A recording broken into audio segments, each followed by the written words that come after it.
Okay, so on to feeding our fish. I am saving you hours of going through and trying to get your AI program to give you the information that you need to pass the exam. I leveraged a lot of information, and sometimes I wonder if I passed because I used all this information or if it was really the AI that helped me pass. And honestly, the AI was just a tool because at the end of the day, when I came to Gemini and said, "Hey, can you teach me?" it said, "Sure." It would tell me about the CIA triad, confidential integrity, availability. Then it would move on to another subject. Well, because I had leveraged this other resource, I knew, wait, what happened to the DAD triad? And then Gemini would be like, oh, yeah, I forgot to mention that. And you hear that a lot because at the end of the day, it is giving what it thinks you need to know, but it is not actually teaching you what you need to know. You should have learned this in school. You should have learned this in your classes. And technically, I learned a lot of it in my courses, but sitting in class for 8 weeks, then moving to another class, and then having to repeat information from 2 classes ago, yeah, not in this brain. Like going through and trying to figure out exactly what I need to know for a test, I can't do index cards. I have never been able to do index cards because to do an index card for me, I need to know what to put on the index card. I need to know what page of that book, what information from that chapter. In that particular case, I got to reread that entire chapter. And at that point, I reread the entire chapter. The way my brain kind of logs things is like, this feels familiar. I've done this before.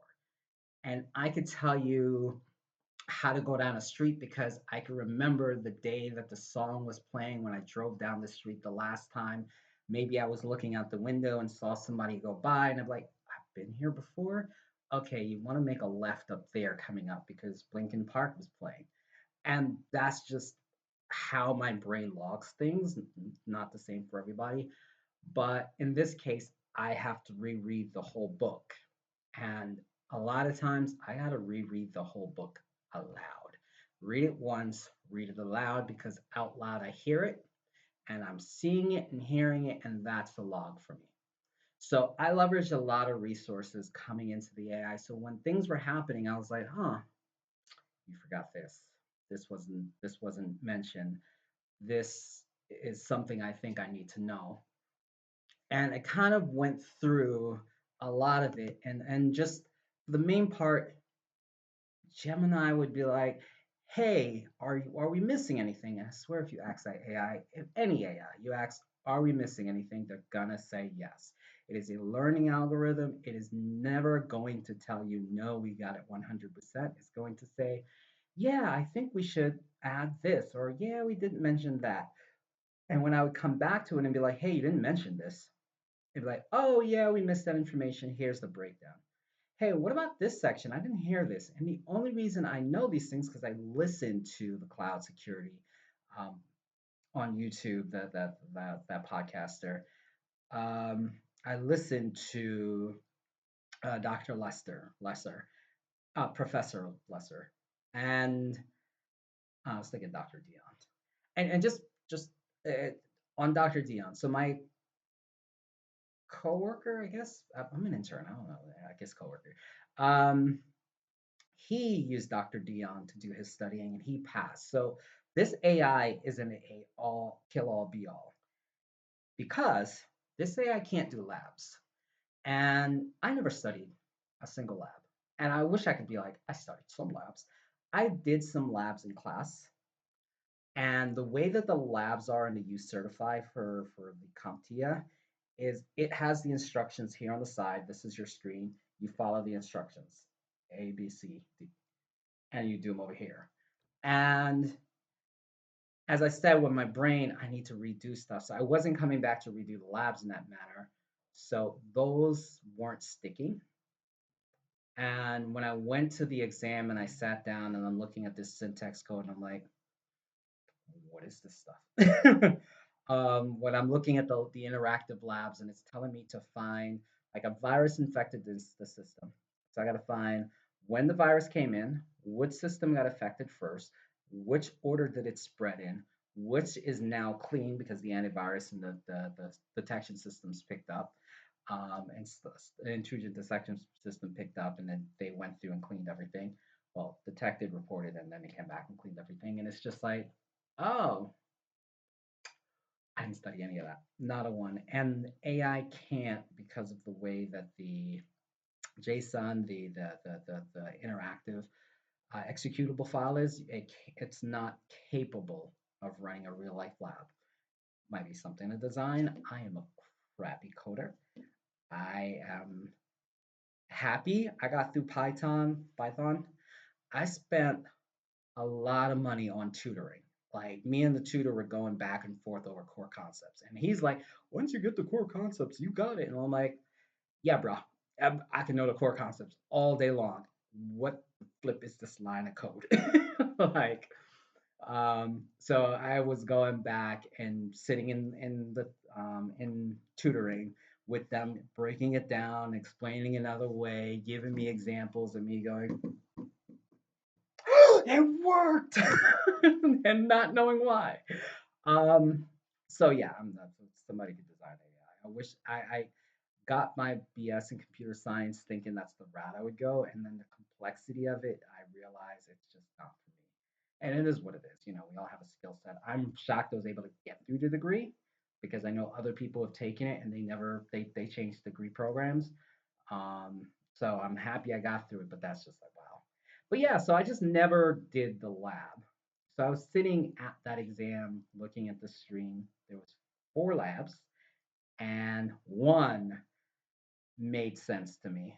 Two made sense to me. The one where you had to figure out where the virus came in, that was pretty self-explanatory because you could see the timestamps of when the detection system got initiated. You could see when it got turned off, where it should have responded, it didn't respond. So you could tell which systems were clean, which systems weren't because of the way the logs were. Um, Doing the codes between the two banks to protect to update the system for protection.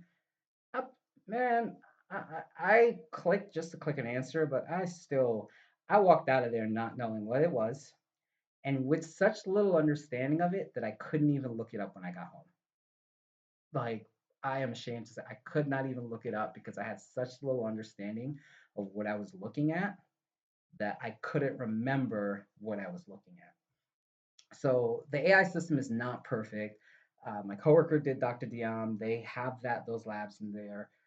I wasn't willing to pay for it. So this is me leveraging many free resources, Professor Messer, YouTube. Use Certify was part of my classes. So going through that lesson plan and then re-going through that lesson plan, I ended up rereading a lot of those chapters. I probably reread, there's 17 chapters and I reread up to 8 or 9. I was literally chapter one rereading because that's how my brain works. And then I just stopped. I ended up in AI. So this is me giving you everything you need to feed your fish. There's a lot of information. You don't have to do it. One of the thing is it says 15-day curriculum. That actually this is me kind of axing it to write out the entire instructions for copy paste and just kind of it says day four, but that's just me. I was testing something. Um, but it's just me kind of going through and like write out what I did. This is my entire log. Everything I did. Let's create an instruction set that I could share to somebody. You guys. I changed days to session in the updates. It's 15 now. That was updated. Right now, this one, like the number 7, extreme difficulty. It sounds like that should be, wow, that's gonna be hard. It's extreme difficulty based on Gemini. I needed difficulty based on CompTIA, so I later did reformat that. But extreme difficulty, when Gemini originally started, it would ask you, what is integrity? What's the definition? And you had to select. Well, that's not how CompTIA asks their questions. They ask their question via um, scenario based. Virus came in at 2:35. No. Botnet attacked the network at 2:35. The network went down. Which one of which one was affected? Confidential integrity and availability. And you're like, well, it went down as availability. That's how CompTIA asked it. So when I asked it to do extremely difficult questions, it took their definition. Yes, gave me a scenario based, then did a difficult question where it asked about Twitter. Well, it asked somebody was online on Twitter attacking and threatening individuals, and um, they police came to my home, and I'm trying to remember what it said. Like the police came to my home, and this was part of the chain of custody. How could they prove one of the standards, which is non-repudiation? That's how the fill in the blank went. And that's not exactly a question, but it was like that. And I was like, well, it's not going to ask you a Twitter based question. That's a good scenario based question. And it used a realistic something that I can understand Facebook, Twitter. I'm old Facebook. Um, but more than likely, it will ask email server was attacked and this thing was, and it uses more system based, scenario based questions. Um, a control officer was doing something and left like a logic bomb behind, and it's just like, okay, so this is what I want to be extremely difficult, something related to the field versus this, which is a real world scenario, which is better for me to understand. So that kind of needed to change up a little bit. Um, PKIs, hashings, those were missing. Um, Surprisingly, this entire day 10 and identify and access management, um, risk management, gap assessments wasn't particularly detailed. Government policies wasn't particularly detailed. So I went back and knowing I read something that was just a little bit more than this. What was it? Hey, there's more to this, and it might have been in this scenario, and then it'd be like, oh yeah, you're talking about this. Um, Port numbers, that was like I would say that was like 5, 6 of my questions. Like, what port was this, or this was occurring, and this was accessed, and what port did that occur on? I had at least 6 different questions regarding port. So knowing the port numbers, that wasn't on my original Gemini assessment. I came back and like, hey, let's add this. Raids, raid was not even mentioned on Gemini, but I had leverage of the resources, so I knew it was missing. So when I asked, it broke down the raids for me. I had at least 3 questions regarding raids. This something was happening here. Which raid was that? Or I want to do this, which was, but it was a scenario based. It was a little bit more detail on that. But essentially, those kind of questions were on my actual exam that wasn't mentioned here. And going back, or wasn't mentioned in my original training. And thankfully, by the time I walked up to the CompTIA exam, I had corrected all of this. I had gone, this is like version 1. And I wanted to kind of show version 1 because, version 1 had a lot of acronyms, had a lot of things that were in it that was missing from it, and things that I ended up thankfully being like, oh, I should know these, coming back and just being like, oh, okay, I don't see that. Can you break this down for me? Oh, I don't see that. Can you break that down? And then happenstance for those to be on my exam. So that kind of worked out.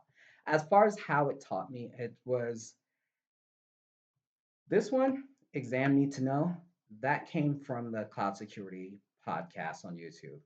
And he would always be like, this is the exam needs to know. Like, and I didn't program that into Gemini. Gemini took that from all the YouTube sources that I kind of was using for my training. And I definitely want to mention that because that was critical in my training because the exam need to know was a great way to, if I see this word, if I see this sentence, um, then I know it's related to this. And that was a great one.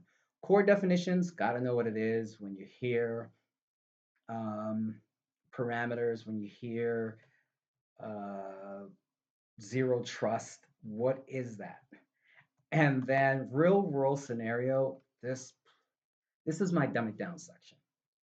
Um, there's a fire in a building.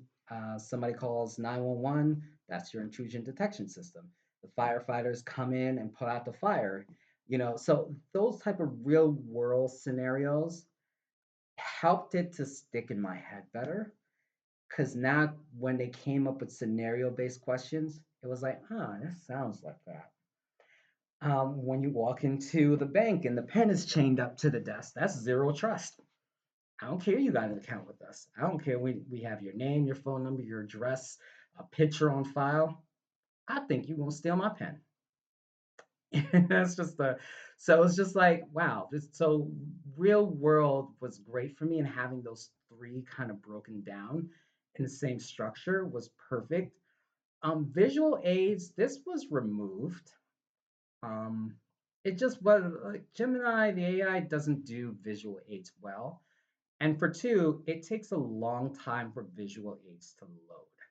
And I'm ready to move on. I got a few minutes. I got life going on. My kids are asking me to do stuff. My wife wants to go out to dinner and eat. I got to spend time with her, whatever, stay married and stuff.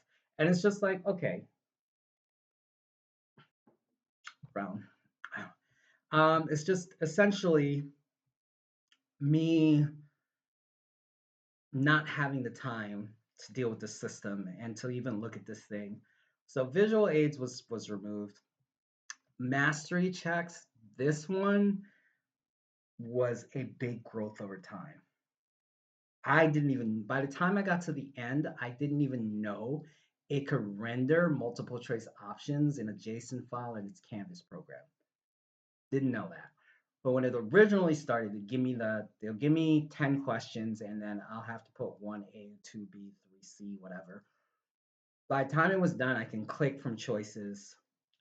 That was how we started. Multiple choice didn't work well in the sense of pick A and B.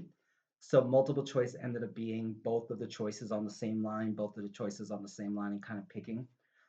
So it does have its limitations, but that was better in a sense for me because when I read the scenario base and you have two choices, then you got two choices, then you got two choices, and you're like, oh crap, they all sound good. They all sound good together. If it was like A, B, C, or D, and you had to pick A and then pick D, you're like, I'm making these choices myself. And it might have been a little bit simpler for me to do it that way versus seeing um, authentication and authorization together in the same sentence um, and being like, oh crap, which one came first? Or which two of these attacks were affected in the system? So I like that a little bit better, forced me to kind of think outside the box.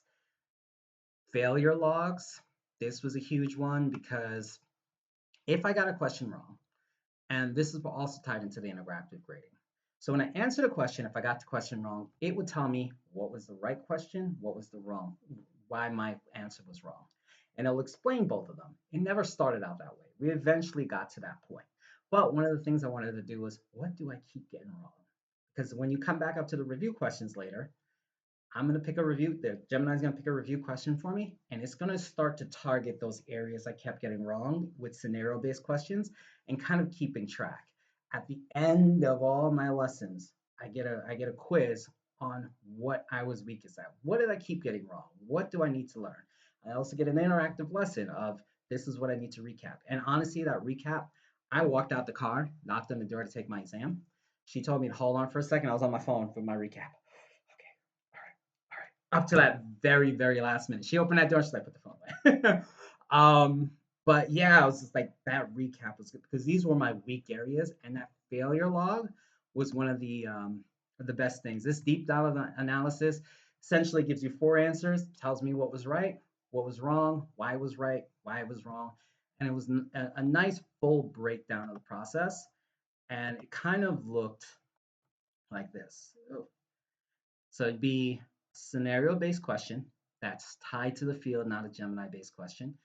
It would have multiple choices, and it would have this was right, this was wrong.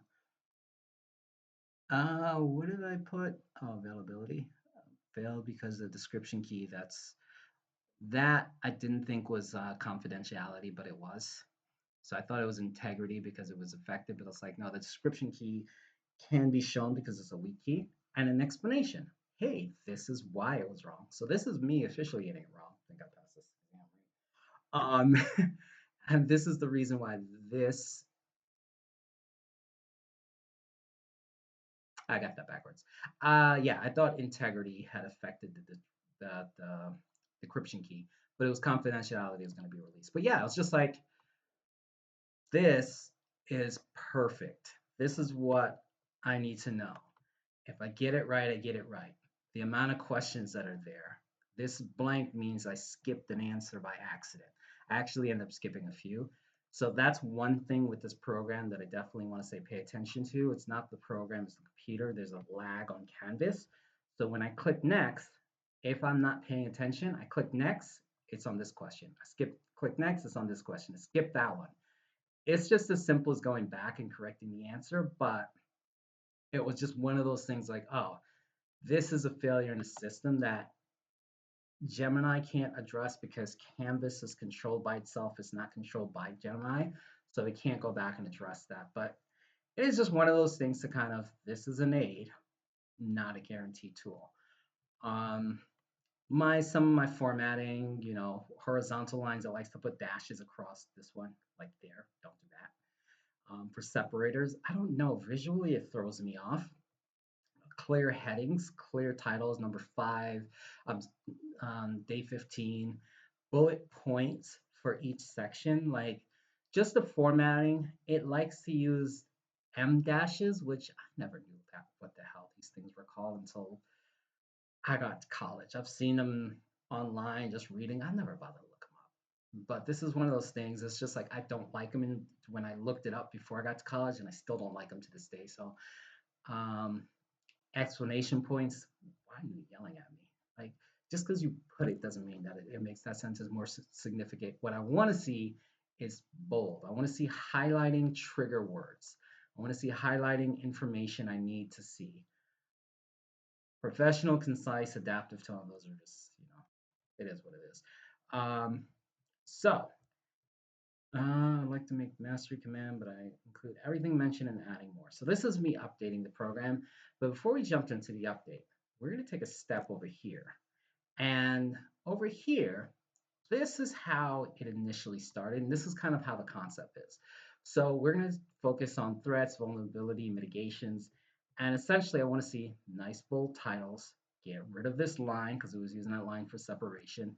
I want to see definitions bolded, virus, worms, Trojan, ransomware, all of those were on my test. Um, I don't know why. Worms, I want to say 7 or 8 times worms was on my exam, and they were written in different ways. I'm like, why y'all insist? I was happy because I understood what a worm was, but they kept rewriting it in different scenarios, using it in different phrases. It was just like it kept coming back. And it got to the point where I started writing, like you have a little scrap paper. I started writing it down. I'm like, why is it keep on, am I getting it wrong? That's why I keep coming back. It was just, but when I wrote those numbers down and went back over, I'm like, no, it's a worm. Ransomware, I probably have 1 or 2 questions, but worm was an infection. So then you kind of go through each section. So threat actors, social engineering, what they are, just kind of going through. So as you can see, one of the things with this is it doesn't do definitions, real world scenarios, exam needs to know. So it's kind of breaking them down. And this is why version 1, version 2, version 10 kind of came to be. Um, the questions were kind of, to me, they were just too easy. They felt more of like a definition question more than an actual real world scenario. So, and this is how the quizzes were taken. And you could go back and see what I got right, what I got wrong, blah, blah, blah. But essentially, I got one wrong. I don't remember which one it was. This is another reason that we got updated. I would have had to go back to see. Oh, no, actually, was this? Oh, spearfishing. So that's the question I got wrong. This is actually an update. So look at that. Because I did day 1, day 2, day 1, day 2, day 1, day 2 until I got it. So in the original version, it never used to tell me what I got wrong. So I needed to go back and be like, hey, tell me what I got wrong. As we kind of went along, the questions started to become a little bit better. I was asking it to highlight words, abbreviations, so they stand out to me. Um, I didn't like that they highlighted the abbreviation in the answers, so I was kind of modifying that. But you could see here, we're doing a little bit better now with how it breaks it down. So SQL injections, the core definition, the real world scenario, the exam needs to know. Now we're kind of getting that structure. And we're doing that for every single subject matter underneath this category. And again, this one is weight-based, so it starts out, this version starts out, what's the most important? What are you going to see the most in the exam? What scores the highest? And then we trickle down. So by the time you get to 15, you're going to get scored for it, but I think that section's like 20%. So it starts 28 and goes down. So the question become a little bit more scenario based. I'm asking it to highlight the abbreviation so they could stick out to me more so I could see them, keep track of them. But I really didn't like it in my answers. I preferred it more in the lesson. So that's just stuff where like, okay, let's go back. Um,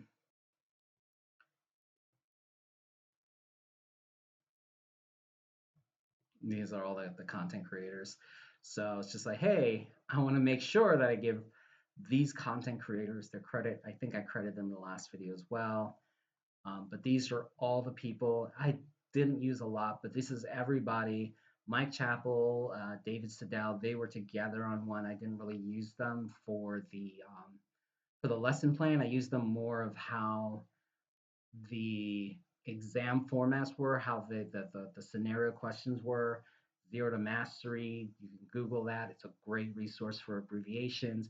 Exam Custom Compass, that's again more of the how are the exam questions written because Gemini was kind of writing them linear. And I did not like that. I wanted to see more of how it appeared on the exam. Jason Dion was me looking because my coworker was like, "Hey, this is what I'm using," and I looked and I'm like, "I don't feel like paying," but he paid and he passed, so it's worth paying because clearly he paid and passed. Um, Professor Messer, Pete Zerger, these guys are. I watched every video they had to offer. Pete put it inside cloud and security, put it into a big old packet, 4 hours. I got through that packet driving. It was perfect because Professor Messer put it in small little packets, but he have interactive displays a lot of time. Pete does as well, but I felt more like I could drive and listen to Pete Zerger. Professor Messer, I felt like I always had to look back at that screen, but it was in such small little bites that I was looking at the screen and being able to go along. And if I missed a section or I forgot a section, I just go back to that section. So I didn't have to scroll through hours of a video and try to figure out, well, it was about an hour in. So those two guys are absolutely what I use. I listened to all of their videos before I stopped looking at anyone else. Um, so definitely it's worth kind of checking those out, checking those guys out. Um, this is me kind of expanding a little bit more. Copy everything before. Oh. So this is the trigger list. All right, so essentially copy and paste with the updates so I can share. That's the breakdown of the whole list. This copy and paste, this is the version before the final version. And essentially they're the same thing, just one looks a little bit neater than the other. Um, Copy and paste everything below that line. Yeah, so strict distractor rule about discovering risk assessment questions. So yeah, this particular, I just saw this and I was like, external links. So it would want to kind of, at the end of the lesson, I'll put a YouTube video. And I'm like, don't do that.